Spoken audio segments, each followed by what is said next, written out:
બનાસકાંઠા જિલ્લાના વાવ તાલુકામાં યોજાનારી ગ્રામ પંચાયતોની ચૂંટણીઓ માટે ચર્ચાનો માહોલ જામ્યો છે। તાલુકાની કુલ 50 ગ્રામ પંચાયતોમાંથી 38 ગ્રામ પંચાયતોની કાર્યમર્યાદા પૂર્ણ થઈ ગઈ છે।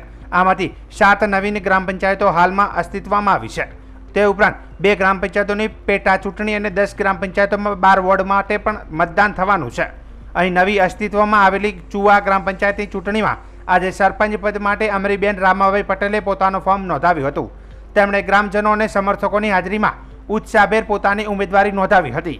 મીડિયા સાથેની વાતચીત કરતા ઉમેદવારના પતિ રામભાઈ પટેલે જણાવ્યું હતું કે અમે ગામના વિકાસ માટે નિશ્ચિત લક્ષ્ય રાખ્યું છે। રોડ, પાણી, શિક્ષણ, લાઇબ્રેરી અને અન્ય સુવિધાઓના પ્રશ્નોનો ઉકેલ લાવવો એ અમારો મુખ્ય ઉદ્દેશ છે। અમે 100% જીતનો વિશ્વાસ રાખીએ છીએ। ચુઆ ગામમાં આ પહેલા વખતની ચૂંટણી હોવાથી ગ્રામજનોમાં પણ વિશેષ ઉત્સાહ જોવા મળી રહ્યો છે। હવે આ નવીન પંચાયત માટે કોનું નેતૃત્વ બનશે એ જોવા જેવી બાબત રહેશે।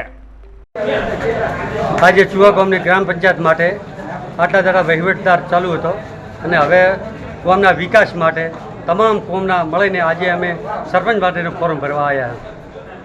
તો ગામનો વિકાસ થાય, રોડ, રસ્તા, પાણી, શિક્ષણ, લાઇબ્રેરી, ખેતરોના રસ્તા, ખેતરોમાં પાણી, એ પ્રશ્ન બધો અમે હલ કરશું અને એ માટે સરકારમાં બીજી રજૂઆત અમે કરશું। કેટલો વિશ્વાસ છે જીતનો?